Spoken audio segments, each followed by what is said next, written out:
Ця ніч була тяжкою. Що вони роблять? Це помста. Народ піднявся на захист своєї держави, і вони відкрили справжнє обличчя. Це терор. Вони збираються ще більше бомбити наші українські міста. Вони збираються ще підступніше вбивати наших дітей. Це зло, яке прийшло на нашу землю і яке треба знищити. Вони брехали, що не будуть чіпати цивільне населення. Але з перших годин вторгнення російські війська б'ють по цивільній інфраструктурі. Вони свідомо обрали тактику на ураження людей і усього того, що робить життя просто нормальним.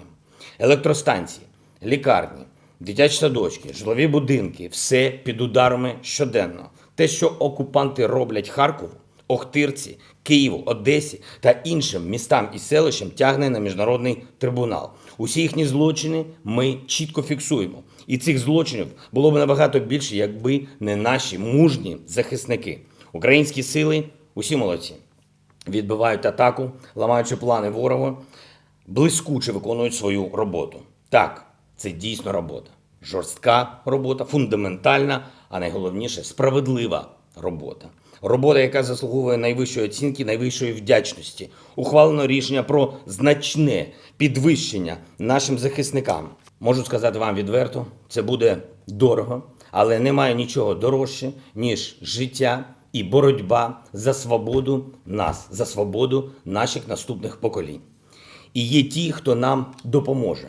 Це вже реально. Ми отримуємо зброю, ліки, продукти, дизель, гроші, бензин. Сформована потужна міжнародна коаліція на підтримку України. Антивоєнна коаліція. Ось, будь ласка, свіже зведення з дипломатичного фронту. Були дуже предметні розмови з прем'єр-міністром Нідерландів, президентом Грузії, прем'єрами Чехії, Словаччини, прем'єр-міністром Великобританії Джонсоном. Кожна розмова додала конкретики до обороноздатності нашої держави і міцності наших військових.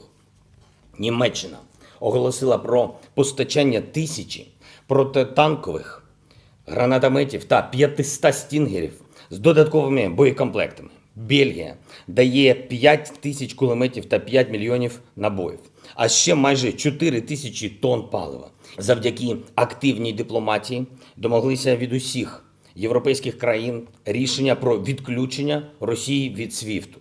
Дякуємо президенту Польщі Анджею Дуді за особисте лідерство у питанні надання членства України в Євросоюзі. Дуже потрібно є і щоденна допомога Польщі нашій країні. Маємо назвати речі своїми іменами. Злочинні дії Росії проти України мають ознаку геноциду. Про це я говорив із Генсеком ООН. Росія на шляху зла. Світ має прийти до позбавлення Росії права голосу в Радбезі ООН. Українці, ми чітко знаємо, що захищаємо. Ми точно переможемо. Слава кожному нашому солдату. Слава Україні!